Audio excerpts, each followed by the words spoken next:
So Matt Walsh makes a video attacking a lady that I am mutuals with on TikTok. Her name is Paige. I've used some of Paige's content before. She makes a lot of really good content around gender dynamics in a relationship. And she says a lot of things, pretty much everything that I have heard her say, my wife has said to me and says to me to this day. So me as the husband, like I'm not Paige's husband, but me as like the husband in this dynamic, I hear a lot of the things that my wife says, and it validates a lot of the things that my wife says, even though I don't necessarily need her to validate what my wife is saying. But hearing other women say the same things that my wife says to me lets me know that it just confirms like everything that she's saying. I'm like, okay, so maybe it is me, right? So I like that type of content because I'm looking to not be a shitty husband. But men like Matt Walsh, they aren't looking to be a shitty husband. They want to be a shitty husband. They want to remain the same shitty person they are. So Matt Walsh makes a video criticizing Paige, and he gets everything completely wrong. It's amazing. I want to talk about a certain mom influencer who's gone extremely viral with videos recently where she dispenses truly awful advice to women. And I think this woman is worth discussing because she is but one tentacle on a giant and hideous squid. Women, in particular young married mothers, are getting a lot of very bad advice from our culture, and often they're getting it from these kinds of influencers. This woman, Paige Connell is her name, is not the most famous or the most followed in this space, but she is growing in prominence with hundreds of thousands of followers across multiple platforms, millions of views, and she's amassed a growing base of fans who consider her to be a role model and a kind of wise sage, which, as we'll see in a moment, is quite alarming. Now, much has been said about the so-called manosphere and the reported harm that those influencers are doing to young men. They're even making Netflix miniseries about it now. Not nearly enough is said about what we might call the woman's sphere. These are the feminist boss babe influencers like Paige Connell and the very real harm that they're doing to women and those women's husbands and children by extension. Here's the craziest thing right off the rip. Him comparing the manosphere, and he referenced the movie or the show Adolescence. Adolescence was a story about a 14 or 13-year-old boy who killed one of his classmates because she called him an incel online, pretty much, right? Not to blame her for it, but that was his reasoning for it, right? He's comparing violence, real world violence, even though that's a show, but the manosphere is responsible for tons of real world violence against women and children and even other men. But he is comparing real world violence to women leaving their husbands.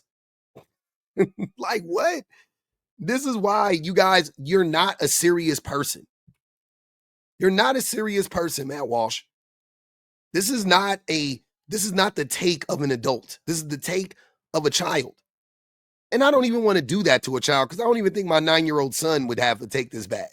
This is just a take of a robot. You're not a person. About a year ago, we discussed a video featuring Paige Connell where she was bragging, you may remember, about all the things she doesn't do for her husband. In case you forget, just to jog your memory, here's that insufferable diatribe again. Watch. A few weeks ago, I said I don't do my husband's laundry, and a lot of people are saying, whoa, whoa, whoa, those are small acts of kindness. Why wouldn't you want to do that for your partner? But here's the thing. Small acts of kindness that are mostly domestic labor just add up to work at the end of the day. So here's a list of things that I don't do for my husband. You all know I don't do his laundry. He can do that himself. I do my laundry, and we do the kids' laundry, but he does his own. I don't cook dinner. He cooks dinner every single night. I do breakfast and lunch for us and our kids. I don't pack him a lunch. If he's hungry, he'll figure out what he's going to eat for lunch the same way that I do. I don't make his doctor's appointments because guess what? He's not making mine. Would it be kind of me to do that? For sure. Is it my job? Absolutely not. I want him to be healthy, but he's a grown-ass man and he can book his own appointments, right? There's a lot of things that I don't do for my husband. I don't schedule his haircuts. I don't pack his clothes for vacation, right? I don't do those things. I don't buy him new. He's getting like visibly sickened by listening to her just say, yeah, I'm not going to baby my husband. Look at his reaction, like, oh my God. He's about to vomit in his mouth. Underwear when it's got holes in it. All of those are things that he's a grown man and he can do himself. Can I do small acts? So she goes on listing all the things she doesn't do for her husband. He literally stopped the video. He told his people, stop the video. Because he just can't take a woman saying like, yeah, I'm not here to be your fucking mommy. Won't do her laundry, won't do laundry for her husband, won't cook him meals, won't help him keep appointments, won't help him pack for trips, won't do anything that requires any effort. In fact, she'll put in effort to avoid doing things for her husband. This is a woman who apparently picks through the dirty laundry, puts her husband's stuff to the side, and forces him to do it himself. The reason why I know you don't understand what it's like to not be an abuser in a relationship is because why she would do that. That's a little bit of effort for a larger return, right? So feel me. Because the way that men are set up most of the time, if you do a little bit for a man, he'll expect everything for you. He'll just keep pushing and pushing and pushing until you're doing everything for him, right? So at some point in time, she clocked this. She was like, okay, like, yeah, I did his dishes. I mean, I did his laundry one time, but I shouldn't have to do this every time. And she noticed she was doing the overwhelming majority of the labor. And a way for her to push back against that, to send a message to him, was to not do his shit, no matter what, even if she has to pick through it. She was like, no, I'm not going to do your shit for you, right? So that's a little bit of effort. It's easier. That doesn't waste more energy or expend more energy sifting through her clothes and the kids' clothes and picking his stuff out. That's easier. That's actually easier than washing his clothes, folding his clothes, and putting his clothes away. That takes more effort. So she actually did save herself energy by doing that. But that he makes her do that is the problem. And that's the thing that you're not understanding.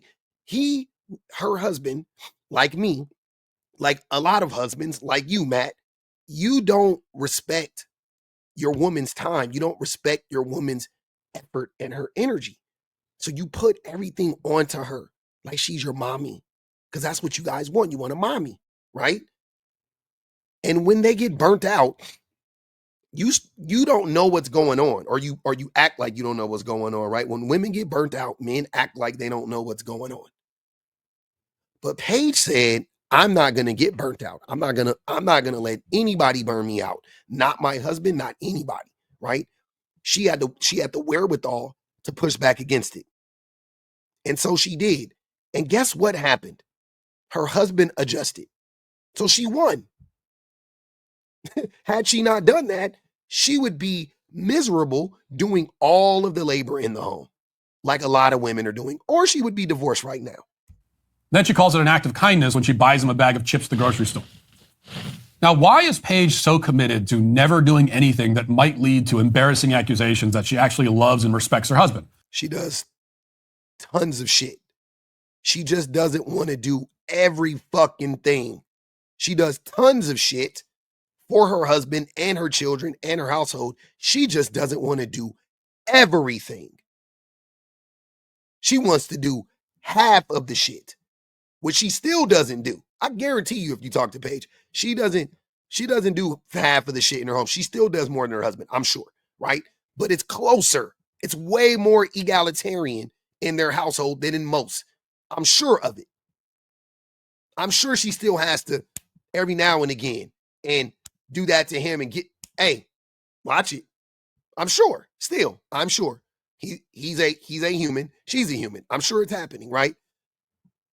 She is trying to stave off divorce. She is trying to make sure that her family is happy and healthy, which that is the load that she is talking about. The fact that she is even thinking about this proves that her mental load is heavier than his, because he doesn't have to do that. He doesn't have to avoid washing her clothes because he never has to wash her clothes. He doesn't have to worry about not cooking her a meal because he never has to cook her meals. He doesn't have to worry about not making her appointments because he never has to make her appointments, which proves exactly what she's saying. How you're acting, how he's being so obtuse while recognizing that she actually does these things or did these things or is at least thinking about that's the proof. That's your proof right there that she has more of the mental load. That's the thing she's talking about. Well, because Paige, as the woman in the relationship, is burdened with an enormous, quote unquote, mental load. Now, Paige talks a lot about the mental load. She has a mental load explainer front and center on her website. It says, quote, the mental load of motherhood is the often invisible cognitive and emotional labor that mothers carry in managing household tasks, family schedules, and daily logistics. The mental load often falls disproportionately on mothers, leading to stress and burnout. Paige has designed resources and support to support and advocate for open communication between partners to share this invisible labor responsibility equitably, ensuring that both partners actively participate in noticing, planning, and executing household tasks and family-related tasks. Yes. And studies show that women do 7 more hours of labor because of their husbands and because of their significant others. 7 hours a week. That's an hour a day of labor. 7 hours a week. That's like 300 and I don't know, what is it? 365 days, 52 days a week. So it's like 350 extra hours a year. Oh, shit. Right? That's crazy. That's crazy. Not 350. Yeah, it is 350. Yeah, right? 52. That's 35. Yeah, 350. Mm-hmm. Wow. Now, if you want to know more about this, the good news is that Paige offers one-on-one consultation. It'll only cost you about $250 an hour. So you can unload your mind and your wallet at the same time. Hey, Matt Walsh, stop pocket watching. You're being a hypocrite right now. Pretty good deal. Because, wait a minute, Mr. Walsh, real quick. Let me see.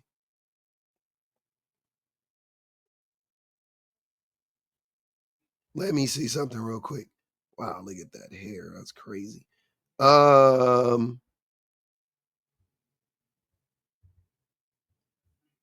Mr. Walsh.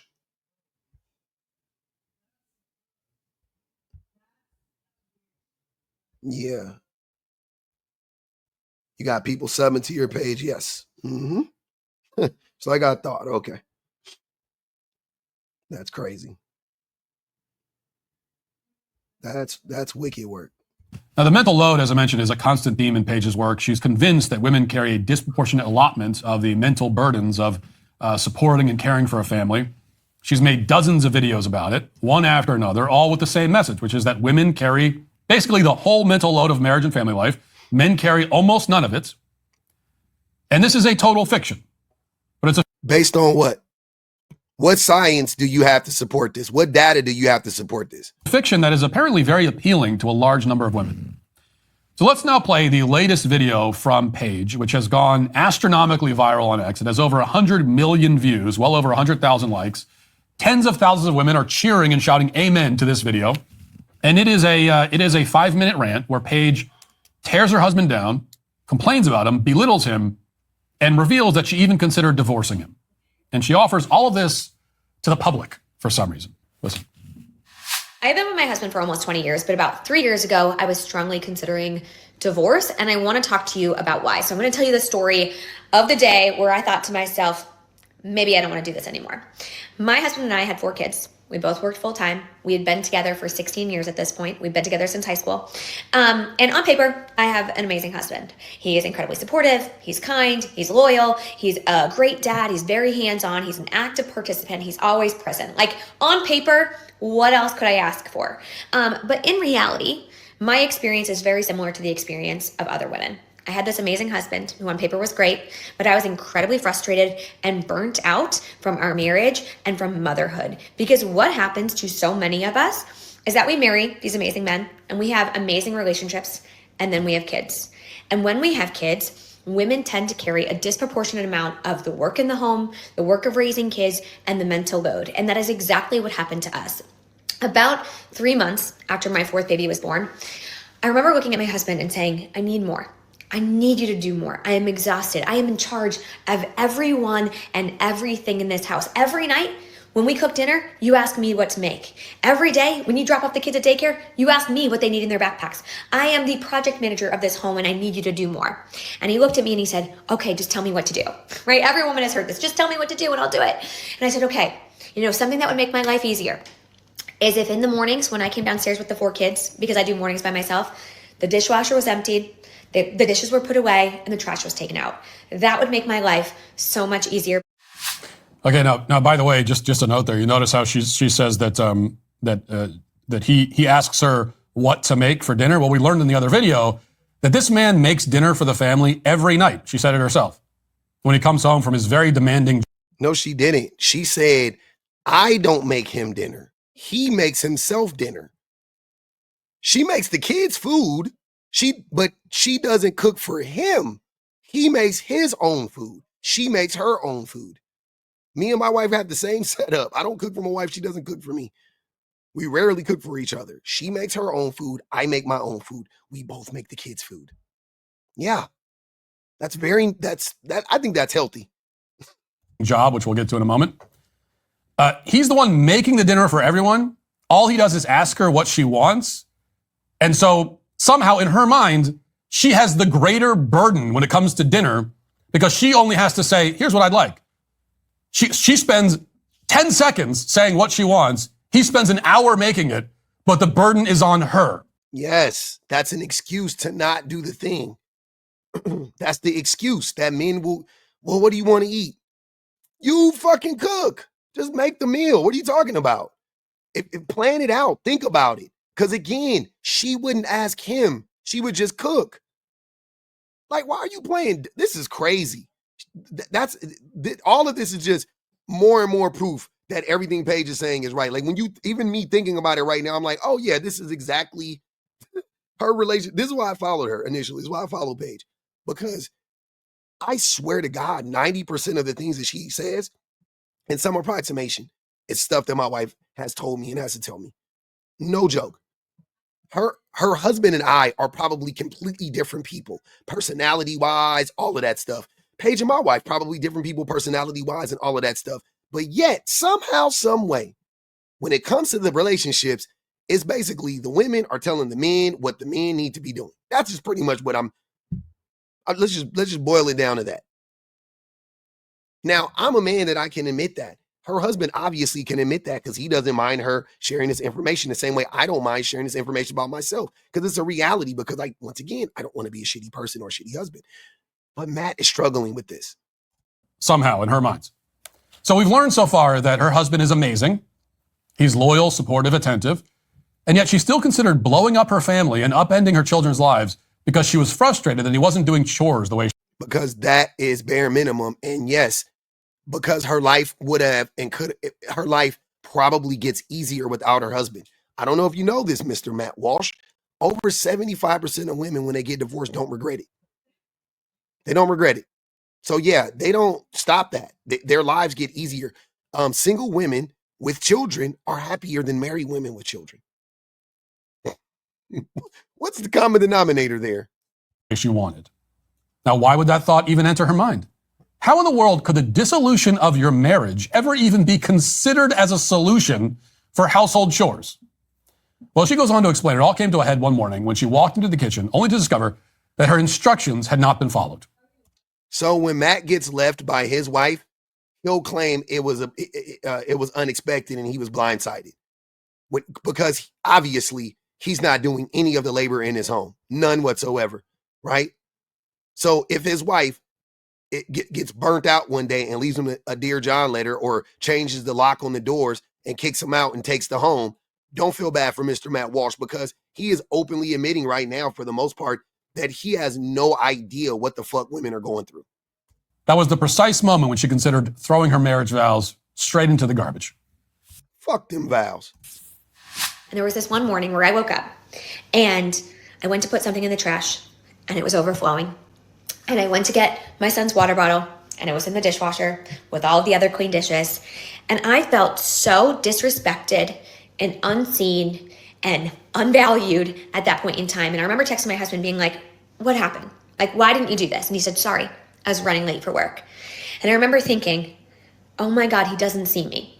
because what he's done has now made me late for work. And he doesn't care about that. He doesn't care about the impact on me. And he doesn't see how every single thing in our home happens because I ask him to do it, or because I do it myself, or because I planned and organized it. The diaper bag is full because I filled it, right? I put the wipes in there. And I felt so frustrated. And I remember thinking, also because she took the time to educate him. She took the time to do the labor to educate him, and he still disregarded it. That's a slap in the face. I'm sorry. What's the point? What's the point of doing this with someone else? I might as well just do it alone. Mm-hmm. Now, the happy ending to this story is that she decided not to divorce her husband because he started doing what she wanted him to do without being told. And as she puts it, a woman's love language is not having to ask. So she expects everything to be done exactly as she wants, exactly when she wants, and she expects that all that to happen without having to say it out loud. Yeah, like the way women do for us. I don't have to ask my wife to do shit. I don't think, man, we take this shit for granted. You don't have to. When's the last time you had to ask your wife to make an appointment for your kids? When was the last time you had to ask your wife? When was the last time she went to the doctor or the dentist? When was the last time you had to remind your wife to buy groceries? When? When was the last time you had to tell your wife how to make your kids' lunches for school? The fuck? Never. You don't even understand. Like, dude, we are so lucky as men because we don't have to do shit. We don't have to do shit. It's crazy. Women do every fucking thing. If it doesn't happen, she will seriously entertain ending her marriage. And somehow she sees herself as the good guy in this scenario. Even worse, thousands of women seem She's the victim, not the good guy. to agree. Even though approximately 100% of those women would be furious if their husbands ever came up to them and said, honey, I expect you to do what I want without being told. Okay, a man who said that publicly about his wife would be denounced as an abuser by the very same women cheering Paige Khan. Definitely if that man was you. And stop, men, are you women? Or I thought the saying goes, we men, ain't we? Stop comparing yourself to women. Stop saying, if a man did it, yes, absolutely. Because almost every single fucking time, the man is not living up to his end of the bargain. So for that man to then turn around and say, I want you to cook, clean, bend over when I tell you to, and all of that stuff is definitely abusive. Women are asking men to do the things that men need to be doing for themselves. Men are asking women to do the things for the men. Those are two different scenarios, and that's why they will be viewed differently. The glaring double standard in this video, and in literally every video this woman makes, is just one problem. There are many others. Let's start with the fact, again, that she is criticizing her husband publicly. So, you're criticizing her publicly. The first rule of marriage is that you do not attack, criticize, or tear down your spouse publicly. Who told you that? Much Where is that rule written? less do you use your spouse's supposed flaws as clickbait on the internet. Paige, though, has made an entire brand out of doing exactly that.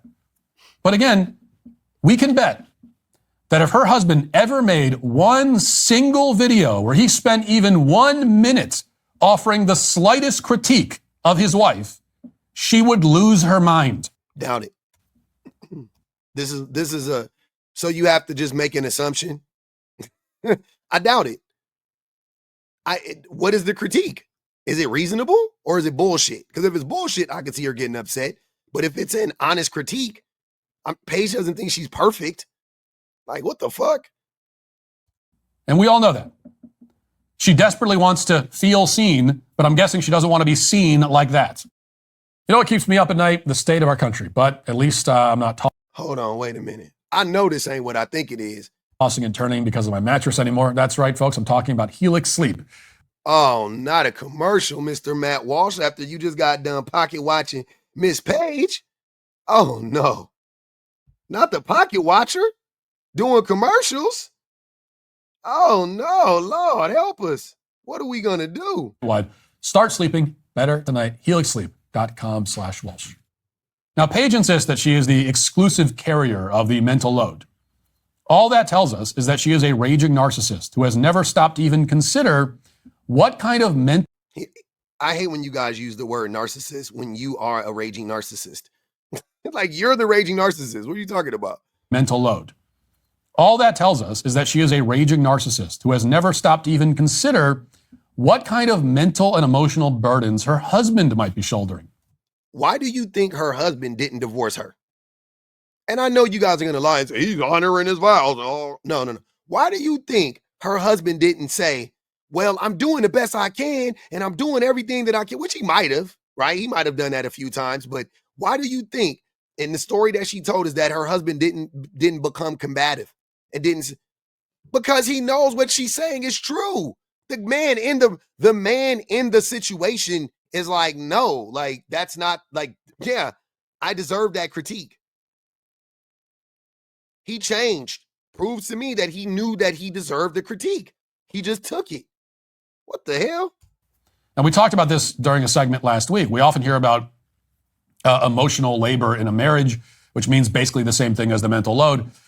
And these terms are always used by and about women. The assumption is that men have no mental load, that they have no emotional labor.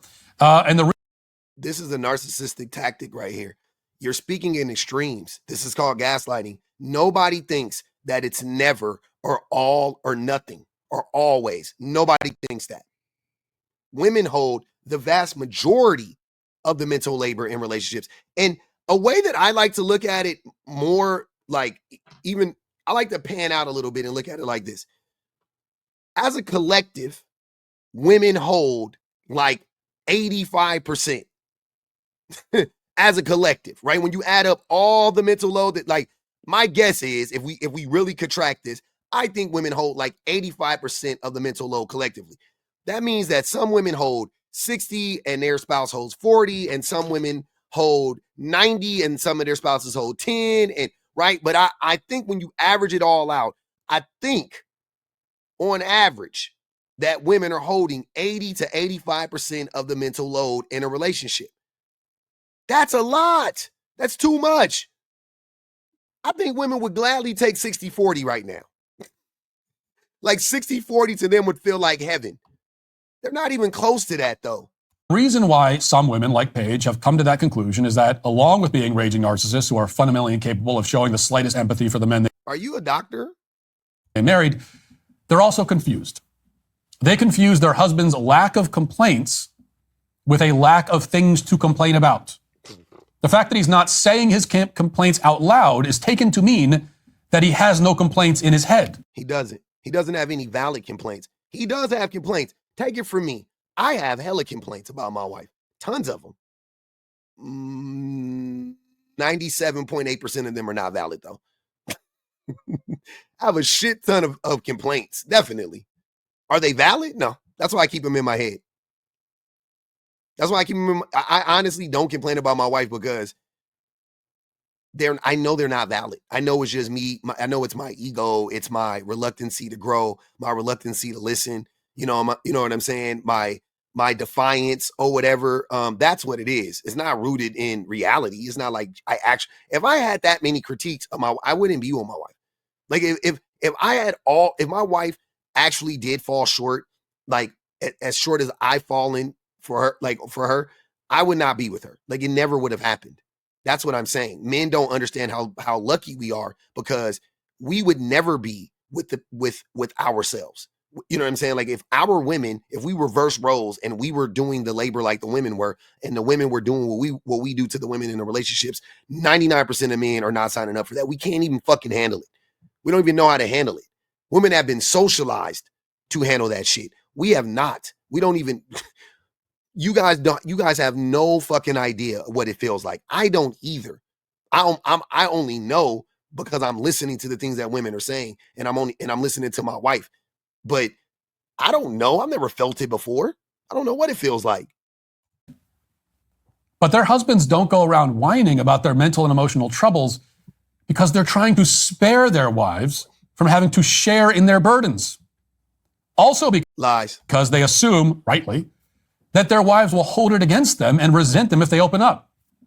Here's because it'll be lies. What we know. If Paige's husband were to actually talk about his mental load with Paige, she's the kind of woman who would flip it around and make it immediately about herself. He's projecting. Because suddenly his sharing of his mental load has only contributed to her mental load. That is literally what he is, like what he is doing right now is the thing he's saying that she would do. So she'll come to him and be like, hey, I have a problem. I have an issue. And here's the thing. And here's what narcs do. This is how you know he's a narc. I'm not diagnosing him. I'm guessing this man's a narc though. Because so when your woman comes to you or when the person comes to you with the problem, they have a legitimate gripe. But you don't want to hear it. You don't want to listen to it. So what do? You bring up something that bothers you about them. That's it. That is called deflection. Then you guys end up, then you go, yeah, I hear what you're saying about that. Yeah, I'll do better. But anyways, you're a piece of shit. And then you spend the next 2 hours arguing about the thing that you brought up after they brought the thing up, and you gaslight them to the point to where they start apologizing to you. Yeah, that's what you're describing right now, Mr. Matt Walsh. Next thing you know, she's filming another TikTok video bashing him while he's at work. So he says she works too. Nothing. And his wife considers that as evidence that they have 4 kids and she works too. Just so we're clear, she works too. They have 4 kids. So she birthed 4 kids and then kept working. His mind is free of all troubles, but that is certainly not the case. So what then might Paige's husband's mental load consist of? Well, for one thing, he works full time to support his family. So does she. Even in our enlightened age, in the majority of families, men are still the primary or sole breadwinners. No, they're not. 70% of women work. Only 25% of men are the breadwinners. In the majority of cases. Now, I know you might object and say that, well, Paige has a full-time job. That's true, but listen to her on a podcast recently describe her job. And this is really important, okay? Why she still has it, even after having kids. Listen. The reason I feel like I have to often justify it, right? I shouldn't have to do that, but I do. I justify it. And the reason that I personally remain in the workforce is first and foremost because I wanted to. I want to have a job. I want to have purpose outside of my kids. My parents were divorced when I was young, and I always saw the value in my mom being able to support herself and have that financial security. That's really important to me. Not even boom. We can end it right there. That's good enough. She wants to insulate herself. She wants to protect herself financially in case they get divorced. Because like she said, she was thinking about divorce 3 fucking years ago. It's still on the table. Divorce is always on the table. That man could revert back to his old ways like that. And them divorce papers will be in the mail. Just for divorce, but God forbid something happens to my partner. He works an incredibly dangerous job. Like I want to know that I could take care of my family if I wanted to. It gives me purpose, right? It gets me motivated. More than that, if we were solely talking financial reasons, what I've said is oftentimes people leave the work for a short period of time, or people tell them to, like, just leave for 5 years, you can go back.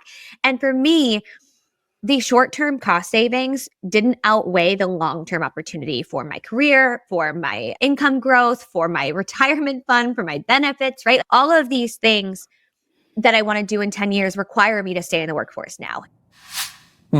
Nothing is wrong with that. That sounded very well thought out. very, very financially sound decision there. I. You notice when she was talking about why she has a job, she never once mentioned her kids? She did. So why does Paige work? She said she wanted purpose outside of her children. She mentioned her kids. Well, she works first and foremost, you heard her say it, because she wants to, because she enjoys it, because it gives her purpose. Okay, fine. But, and this is important to understand, the mental load of your job is significantly decreased if you're doing it essentially for fun. She never said she's doing it for fun. There is a difference. Look, man, my wife doesn't have to work. She doesn't have to work. I can pay all the bills on my own. She doesn't have to work. She doesn't have to work. But her working is good for the household. It's a lot of income and it protects her. I want her to have a retirement fund. I want her to be able to provide for the family. Same reasons. Like if something happens to me, I die or with something like that unexpectedly or whatever. I don't want her out of work for 10 years. Now, if my wife though, if she doesn't want to work, that's fine. But I'm not going to tell her she doesn't need to work. As long as my wife wants to work, I'm going to support her working. If she doesn't want to work, I support her not working.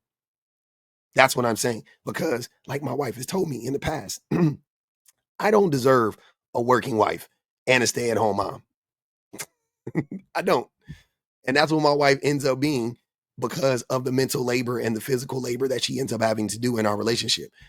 Right? So here we are. I'm perfectly okay with her not working if that's what she wants to do. Don't care. Fine. Happy for her. I can't wait for her to not work if that's what she wants to do.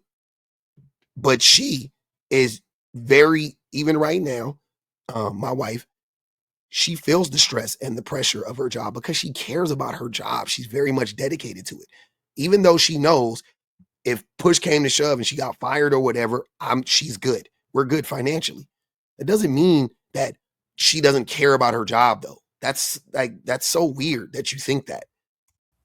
On the other hand, if you asked Paige's husband why he works, he would likely give the same answer that almost any husband and father would give.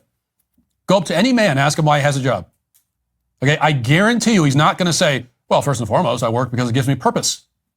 No. That is literally what men say. No, he will say that he works because he needs to provide for his family. He works because he has to. Paige works because she wants to. The pressure and burden of providing for the family.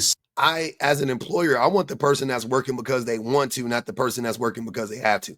I know a lot of employers like the desperation. I don't. Desperate people do desperate things on the job. I like people it's the same thing with a person in my life. I want you to want to be here. I don't want you to have to be here. You know what I'm saying? Like, if you want to be here, you're going to do better. You're going to do right by me. Still falls primarily on him, even if her income is equal or almost equal or even greater than his, because she could quit her job if she wanted to. He cannot. He's the backstop. He's the cornerstone. He can't quit his job because he can't run the house. That's a reason why men don't quit their jobs. Men don't quit their jobs for a few reasons. A, because they want to maintain financial leverage in a relationship. That's number one. B, they do not and cannot run the home as well as the women. That's it. C, they're uninterested in doing the labor in the home. These are the reasons why men don't quit their jobs or whatever. And when men talk about quitting their job, they go, "Oh yeah, I quit. Shoot, if my baby make $400,000 a year, I quit. Whole time he make 80 and he want his wife to stay home."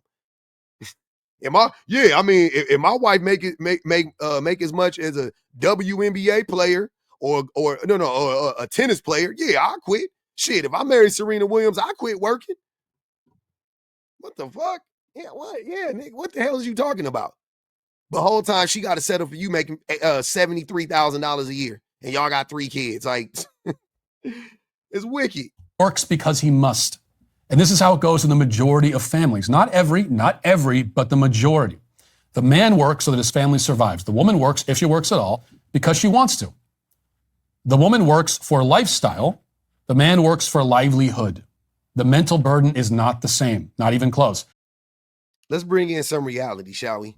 All of these men genuinely believe that the women doing the majority of domestic labor in the household don't have a job. The majority of women have always worked.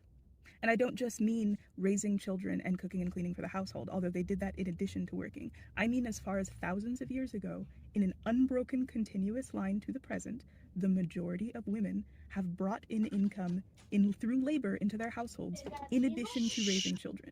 This mythical past where women's only role was homemaking and child rearing has never existed except for a tiny minority of privileged upper class to upper middle class women. There was a slightly bigger percentage, actually significantly bigger percentage of women who did this during a certain time in the 20th century. So super recent for a really brief period. And a lot of that was because of government subsidized programs post World War II that allowed for women to be able to stay home and one income households to become more common. All of which went away after Reagan, by the way. But that doesn't change the fact that for the majority of history, most women have also had a job in addition to raising their family. Look, I know your version of the past for a lot of men and honestly a lot of women who aren't informed is basically shaped by things like Jane Austen movies, right? Jane Austen movies talk about the upper 10% of society. So yes, these women did not labor. The rest of the 90% of society did. If you were married, you were expected to support whatever your husband did for work, right? So for the majority of history, before the Industrial Revolution, most men would work at the same place where they lived. So that's on a farm, on someone else's property of farming, as a shop person, as an innkeeper. And their wives had to work alongside them in addition to raising their kids. During the Industrial Revolution, if you had to quit your factory job as a woman to stay home and raise your children, you still had to take labor into your tiny tenement apartment. So you're nursing, you have babies, and you're doing piecework.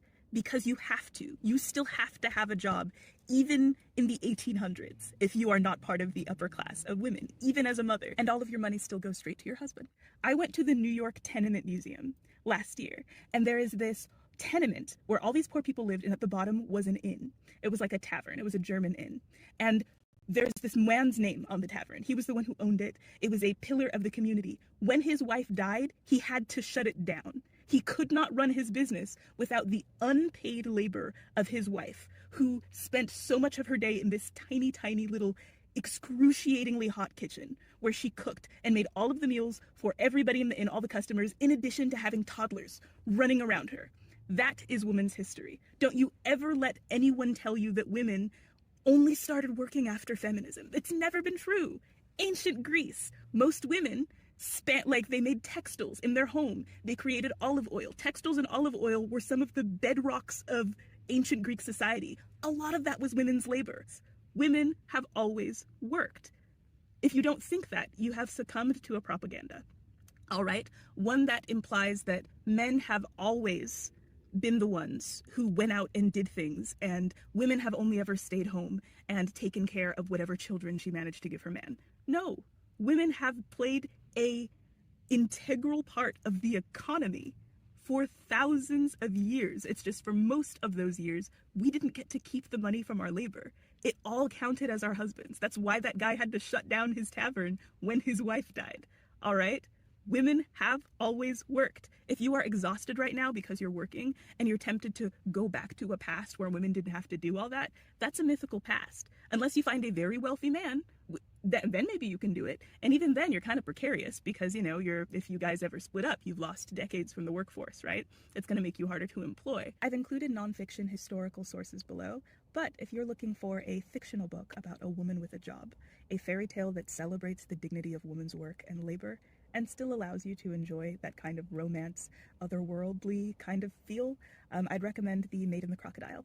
It's about a disabled teen domestic worker, and it examines a lot of the aspects that this genre, young adult fantasy, ignores. If you're tired, I get it, but that's because of a mix of exploitative for-profit systems that don't see you as human, that don't see anybody as human, and the standards of patriarchy also heaped on top of that. That's why you're tired.